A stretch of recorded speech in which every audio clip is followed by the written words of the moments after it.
I'm starting.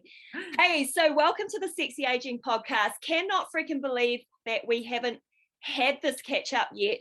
I'd like to introduce Mel Tempest. Now, I had to write down quite a lot of things. So I was looking through your resume, Mel, and I got really overwhelmed, which is in a good way because you are a force to be reckoned with in the industry. You're based in Australia.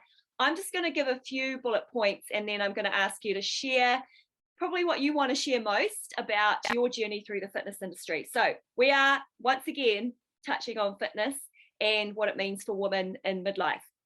So you are a fitness industry icon in Australia. There wouldn't be many people that don't know who you are, Mel. We met in Singapore. Please correct me if I'm wrong, but I feel like that was the moment that we actually physically met. Would that be right? That's absolutely true. But I have to say, when I started out in the industry, Tracy, you were one of the people that I aspired to be like. So this is a real big thing for me today. I'm so excited. I really am excited about it. Yeah. Oh, that's gorgeous. That might have been like something at Philex or I don't know. It was through programming. As a new person, you got on and you watched all the Les Mills stuff, and Les Mills was the first programs that I started out in. And then I came across you guys as a team when you did venture over to Philex. So again, watching from afar. So when you became part of the WEFA team and I became part of the WEFA community, it was like, oh my God, I can't believe that I'm getting to speak to these people. I'm so excited. Yeah. Well, it's very mutual. I'm going to carry on, okay? So, I met you in Singapore and you were running the Ignite business breakout sessions. And I was like, whoa, this woman commands the room. And I was like, she is to be revered. You have multiple accolades across the USA and Australia for presenting, for paneling. Is that even a word? Paneling. You have a highly followed podcast yourself called the Gym Owners Podcast. I know a lot of people get a lot of value from your podcast episodes. I've tapped into a few of those as well. So there's always really good insights there. And my favorite part about you, no bullshit. No BS here. Yeah. So now do you want to just elaborate a little bit more on, your foray into the fitness industry? You're obviously probably more involved in fitness, although I think you're still teaching classes as well, right?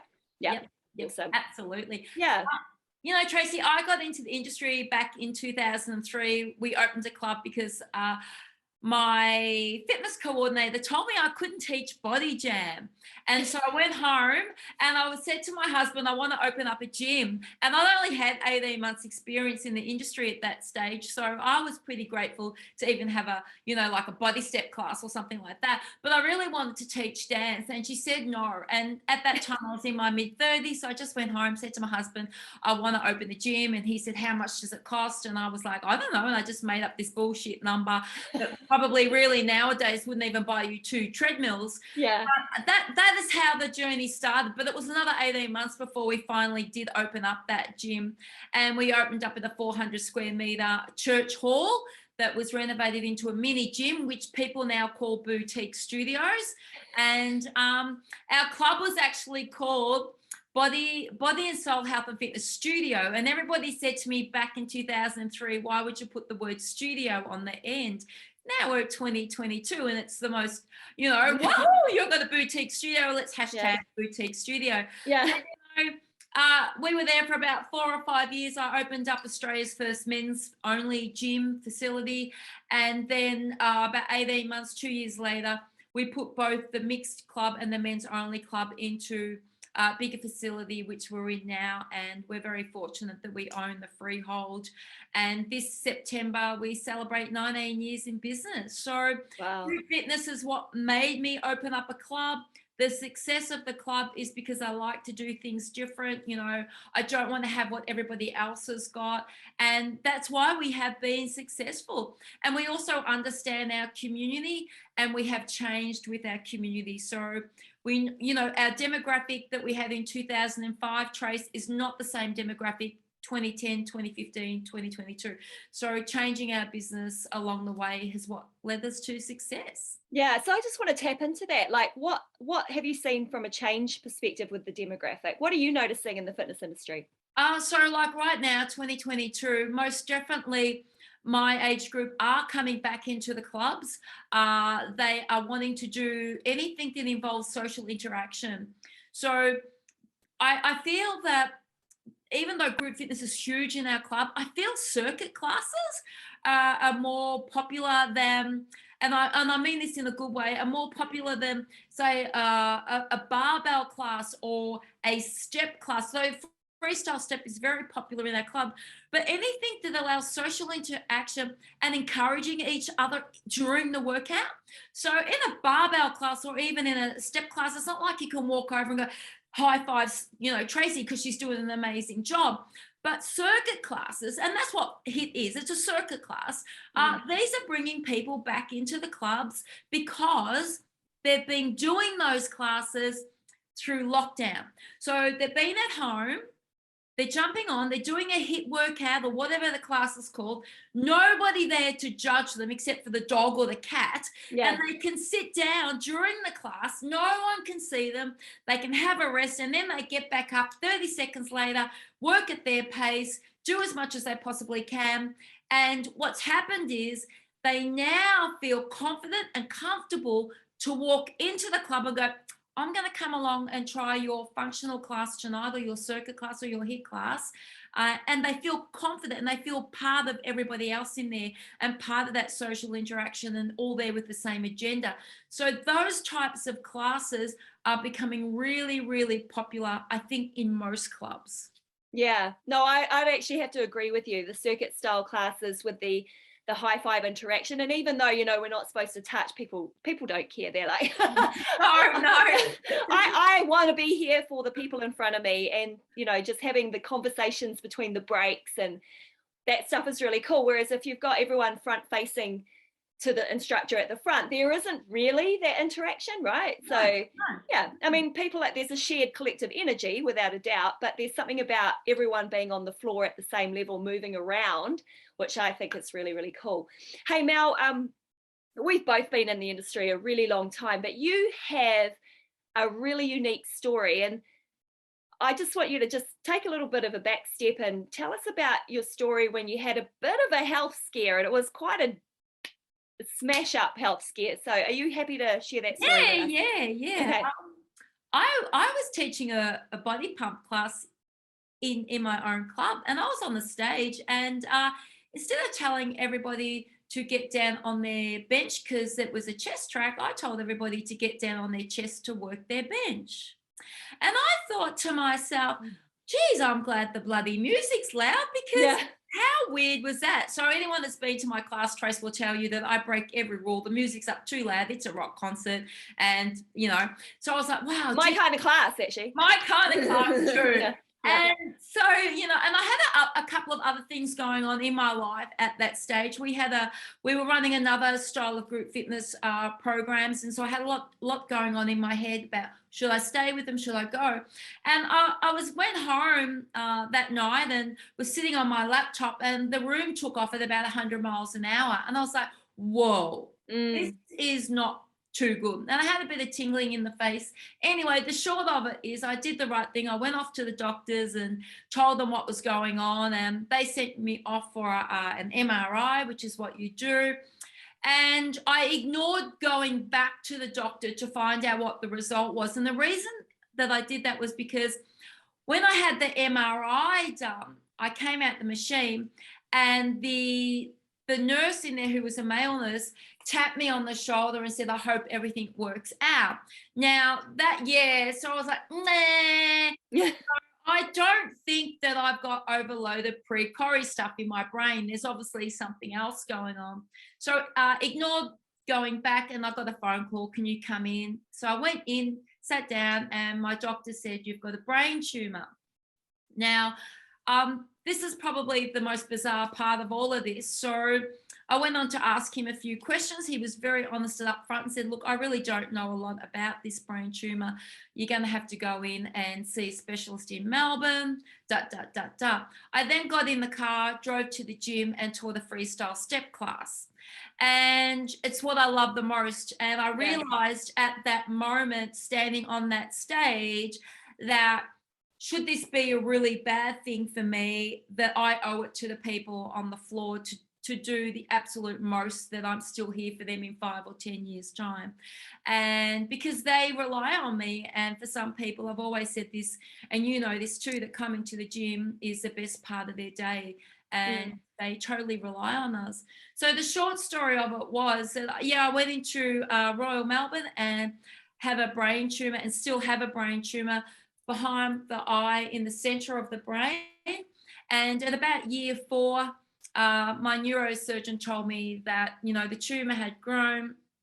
There's something, we have to do something about this. And I had already told them day one that I won't have surgery. I'm never going to have surgery. You can't promise me that I'll wake up and still be that loud Mel on stage that has the music up too loud. And, you know, and I didn't want to be put in a position where there was a small possibility that, you know, I might wake up and not know who Tracy is and not know who my kids are. And though that's a 1 in a billion, it's still that 1 in a billion. Yeah. So I went on to have what they call radiostereotactic treatment to my brain. You go in, they lie you on a bed and they put like a jelly all over your face, and it creates a mask that is just for your face. And I went back about 10 days later and did 8 days of intense radiation treatment to my brain. They put the mask on your face, and then they bolt you to the table, and another like mask goes over the top of that. And then the table lifts up into the air, and this big machine just it doesn't spin around your whole body, it just spins around your brain for the duration of the treatment. So went into Peter McCullum, as I said, every day for about 8 days, and had that done. And the end result of all of that is that I still have a brain tumour in my brain. It grew a little bit, then it stopped, and I go each year into the cancer hospital to have it monitored. I go through an MRI, do all the things that people that have had different types of cancer understand what I'm talking about. And I have to go in and have that done every year. And it's still there. And will it grow bigger? I don't know. Will I die from it? I don't know. Do I let it change my goals? Absolutely not. Do I let it rule my life? Absolutely not. It's there. I can't change it. So I've learned to live with it. And, you know, sometimes, you know, I might say my words back the front and I go, oh God, is that the tumour, or is it just that Mel's had a big day and she's a bit tired, or she's talking too fast, which is something that I'm known for. But other than that, it's still there, and there's not much I can do about it. This year, 2022, will be my 9th year with it. And I'm hoping that when I get to my 10th year, that they'll give me a break from having to have all those tests done every year, and maybe it'll just be every 5 years. Yeah, that's an incredible story. I mean, a lot of women that I talk to on the podcast, they have defining moments around choices in their life based around hitting 50, right? There's a whole lot of stuff that happens, obviously, that make you go, I'm not putting up with this crap any longer, or these people, this is the thing I've always wanted to do, and I'm going to move in this direction and nothing's going to stop me. So I've had heaps of those conversations. I see a similarity for your situation, but I think if anything, your situation is more powerful to ensure that you deliver on your purpose every single day, right? Yeah, I think, Trace, you know, I had something happen to me earlier on in life. We have 3 living children, but we have 4 children. Yeah. And when I was 19, my husband and I lost our son. He was born 6 weeks early. And that was a very defining moment for me, because I realized then and there, because, you know, when you're 18, 19, you think you know everything and nothing can hurt you and all those types of things.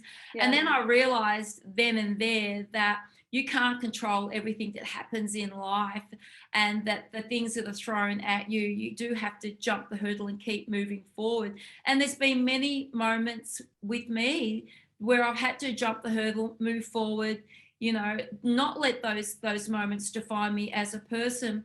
And it's probably made a little part of me, Tracy, a little bit hard. Yeah. So to earn my trust is an absolutely big thing. I always put up this massive big wall when I meet people, and you've got to earn your trust from me. And unfortunately, that's just part of, you know, the Mel Tempest brand. It's just the way it is. And over those bad moments throughout the last, you know, 30, 40 years that have happened to me, I've tried not to allow that to happen, because I've sort of said, this is something that's terrible. It's happened to me. I know how I felt inside. This has happened to somebody else. They would have felt like that. And I try not to be that person with the trust, but unfortunately, it is part of the genetic makeup. But those experiences have changed me in other areas of my life. So I'm probably more empathetic towards a lot of people now, whereas, you know, sometimes I can be known to be like, can you just put your big girly pants on and get on with it? Like, Yeah. you know, what is the problem here? Yeah, no, I actually appreciate that. So it's actually unique. I mean, it's interesting to me that you say that, you know, you put up this wall and you have to earn your trust.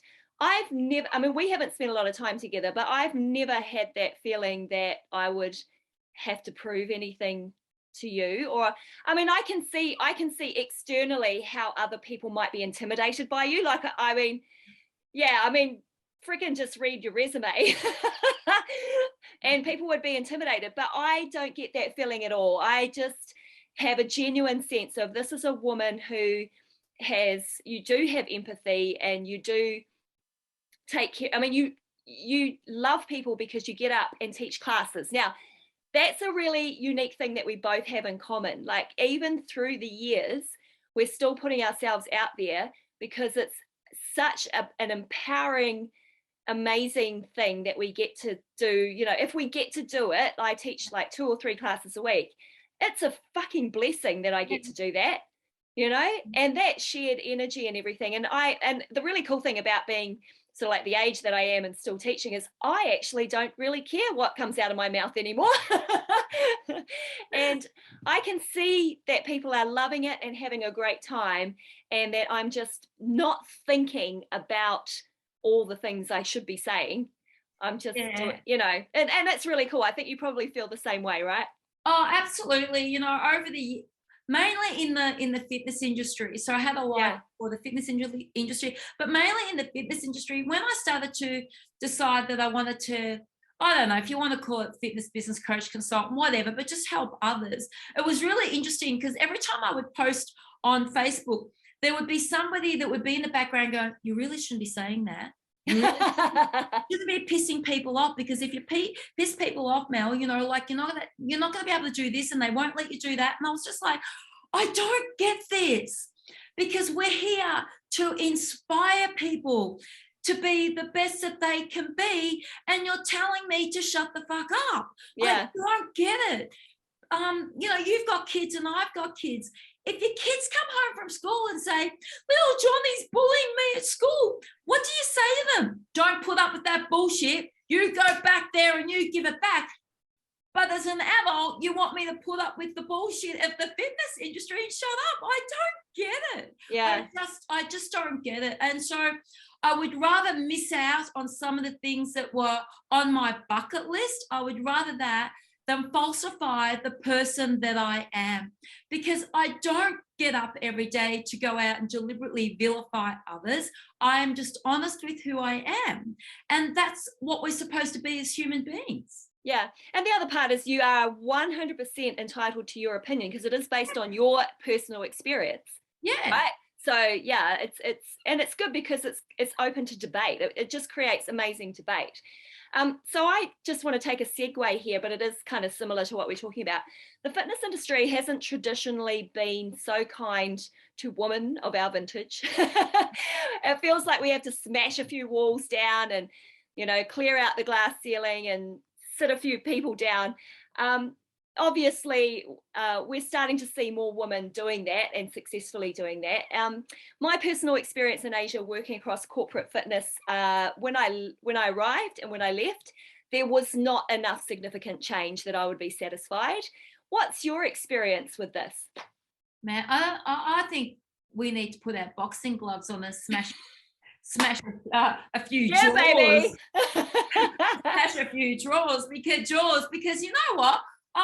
I'm still fighting the big fight for women of the industry. And I think because people like you and I allowed, and people like Emma Barry allowed, we have to fight for others who, and I mean this in a good way, who are a little bit weaker and won't stand up for themselves. Because shit, you know, there's a lot of talented women out there that could do the job that men are currently doing in our industry, and we could do it a whole lot better.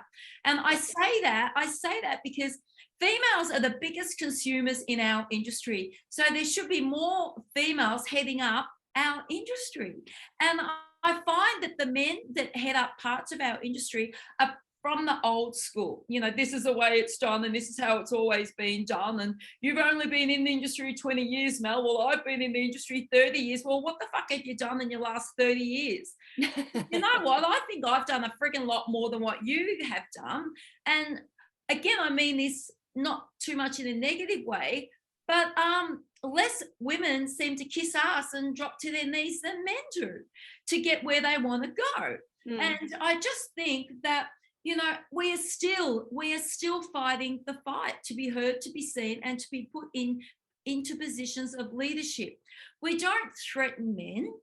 We can bring to the table a different perspective that's going to help their businesses and the industry grow on a national and global level. Yeah. So let us in the door. Don't fear us. If you fear us and what we've got to say, it means generally that you've got something to hide. Yeah. How I look at it, Trace. Yeah, well, the thing is, if a guy was saying exactly what you just said now, there would be no issue. You know, like, you know, there'd be absolutely no, I mean, because I still think that people will listen to this now, let's just be honest, and go, oh, you know, pretty bullshit out there. But we can't say it enough, because I see and you see it's not changing fast enough. Like, here we are, we're still here. And it's not.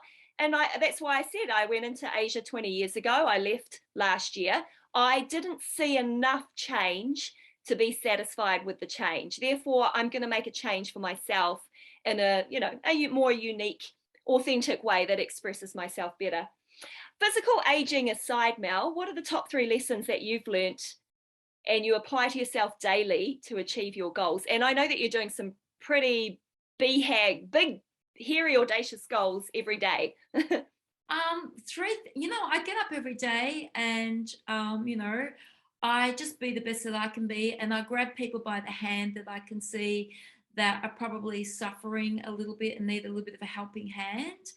One of the goals that I set up for myself this year was to take women in my age group into small group training and to work with them to help them try and achieve some of their physical and their mental health goals that they have. So my group of women tonight are sitting on a seminar with Craig Harper, and I'm not going to the seminar. I don't need to be there, but, you know, for them to open up. So opening the doors for others, I think that's a really big, important part of my goals, you know, right through my whole fitness journey. There's nothing, Tracy, that I get up every day. I don't write down 3 things that I need to accomplish today. You know, be the best that I can be. If somebody comes to me and I feel that they need to be given opportunity and I can create that for them, then why not do it? You know, and just be honest and, you know, and encourage everybody else to be like that and be a good person. You know, don't deliberately get up, as I said earlier on, to vilify and piss people off. Just be, if you're being true to who you are, the rest should come for you anyway. Yeah.